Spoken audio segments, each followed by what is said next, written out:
Well, I want to thank you for doing this with me today. This is for Modern Frequency. My name's Robert Frezza.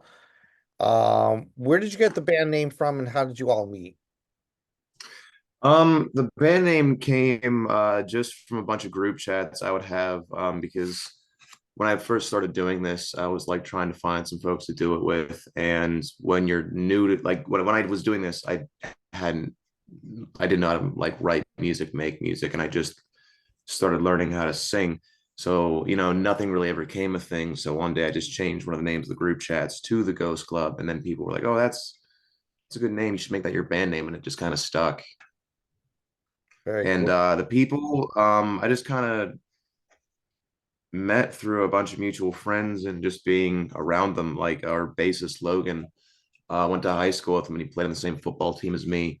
I went to middle school with our drummer. Um, and then our saxophone player and our guitarist were just two fixtures in the local scene that I talked to. And then things just kind of you're fortunate enough for everybody to just come together and, enjoy doing it. So I'm be on the same page. You guys always did you guys all have the common influence of Bruce Springsteen on your minds?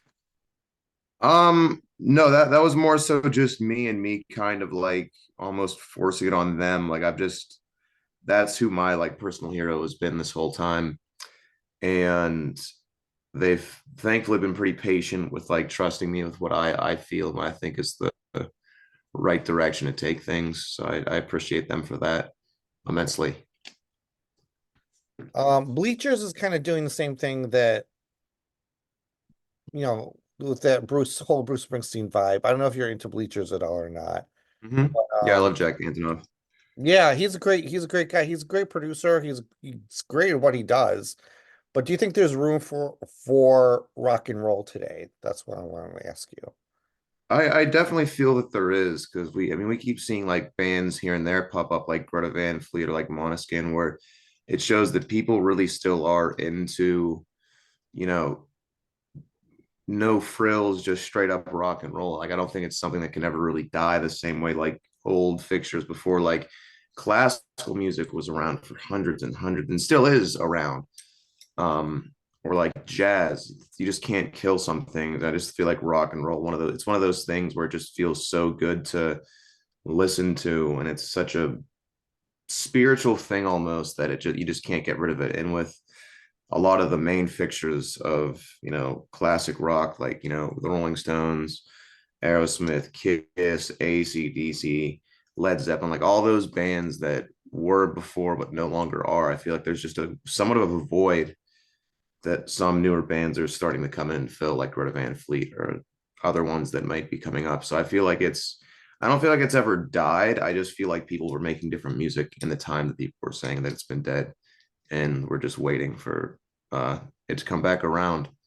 Because I feel like it's like a little bit of a response to kind of how overproduced and or I guess trendified things can be because there's TikTok now and there's people that cater towards writing for something that could go on TikTok versus the opposite of that. So I feel like that end of things is kind of forcing there to be an opposite, and I feel like that opposite is just rock and roll.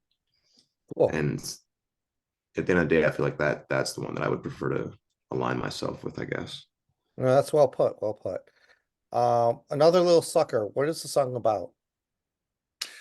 I mean, this song was about uh just the things that I found attractive when we were writing this song. Honestly, in the end, it was more than just any turn that call off, sorry.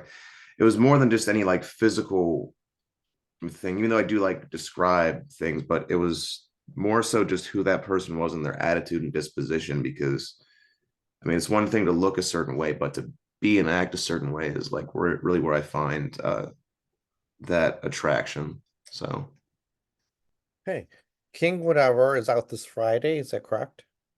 yeah, that album comes out on Friday. It's Monday, which is hard to believe because we've been like talking about putting it out for a very long time. So it's actually I keep forgetting that it's coming out on Friday, but yeah, that is our technical debut record, and we're pretty pumped for that one to find its way to the world. What does this album mean to you in particular, because you did put out some music in 2022 as well, self-titled project, is that correct? Yeah, this to me means a lot to me because I feel like I was really trusting my gut and made something that was something I could feel more proud of versus like before when I was writing, I would think, okay, well, I can't write this or I can't write that because I have to make it some way for it to be acceptable in today's atmosphere. But this, I kind of just tuned all of that out and trusted my, like compass a little bit more. So it feels like it's a little more authentic. I feel like I'm always still learning how to, get out what I want to get out. But I feel like it was the first thing that I've made that I can like really, be proud of making, if that makes sense. Yeah, totally makes sense. How have you built on the band's sound since the band's inception? Well, at first it was just me making songs in my bedroom, and I would have like session players play on that, and it kind of went from being a little more I guess poppy to little more stripped back because I pulled back on the synths a little bit. I'd relied a little more on uh the melodies that I was writing, and I tried making something that was, like the rule that I had whenever I was writing lyrics for this last one was if I didn't say it in a conversation, I just wouldn't say it at all. And I felt like that was a way better way for me to communicate my message. Mhm. Um, and I feel like I was just trying to make more out of simpler tools that I had at the time instead of really going for like heavy lyricism or really trying to dig deep into metaphors that might be, a little overridden. I just felt like I kind of was stripped back a little bit, and I enjoyed that process a little bit more. Great. Um, you just got off tour. Any fun road stories? Fun road stories. Well, I mean, I started off on the second night getting concussed, so My I was in. God. Yeah, we spent the next day in Philadelphia, and I was just wandering around, not knowing where I was, what was going on, and so we stayed there for a good bit. We were all in an RV. There were 10 of us in a single RV, so it was just That's a lot. that was a journey. That really was a journey. At first I was like, oh yeah, we can sleep 10 people in this. That'll totally be fine. But having 10 people in such a small area, I mean, we made it work, but that was something. I'm trying to think of like the most interesting story that's not weird or gross because like we've like with the RV, like emptying the tanks, we've had myself and our bassist Logan both got sprayed because the guy Oh, who geez. sold it to me didn't give us a hose that was leak proof. Um, and you can probably use your imagination. So when we emptied it, it was just a volcano, and that was a horrible time. Um, You did 5 dates, right? You performed five or six at the most. uh, we we had about 24 shows Oh, you did the 24 tour. shows. Okay, okay. Yeah, it was. We started in like Boston and made our way down from the East Coast, then out west to Texas, and then up the Wow, West Coast, and then back through the Midwest. So yeah, we had about 12,000 miles put down in less than a month. So it was, or a little more over, like a month and some change. I see, I see. That's But great. it's also funny you mentioned that, and I try to think back, being concussed, like a lot of it really was a blur to me.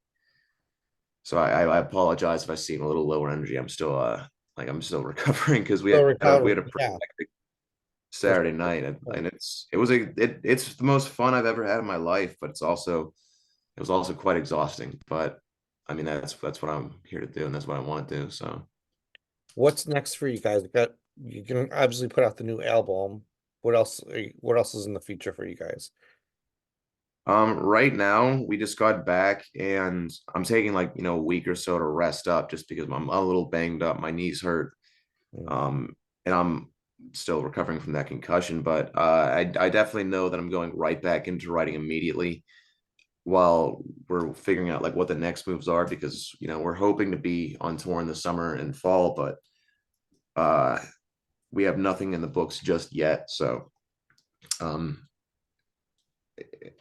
I can just keep myself busy writing, and that's what I feel like I want to be doing for the next couple months. Cool. So we're looking forward to another album then. Yeah, no, whenever I was out on the road, like that was the only thing that I could think of, is just getting back and getting back to work creating, because when I made this album, I'm not like somebody who likes to always keep myself writing every single day. I find like there's times to rest when you're doing it and then times to be doing it. So I felt like I had taken enough time away from writing to get back to it. And Amazing. that's what I'm looking forward to the most right now. Cool. Well, thanks for your time, Dominic. I really do appreciate it. Thank you for having me. I really appreciate it. Yeah, no problem. And hopefully I'll see you in New York City one of these days because that's where I'm based. Yeah, hopefully we're looking to get back in New York City pretty soon so we can like, kind of have a do-over of our New York show, because I got concussed in New York City. So it was yeah, I like New York, but I Cool. have bad luck in New York. So Hopefully good hopefully, luck next time. hopefully we can change that. Yes, for sure. Thank you again. I appreciate it. Thank you so much. Bye. Take it easy.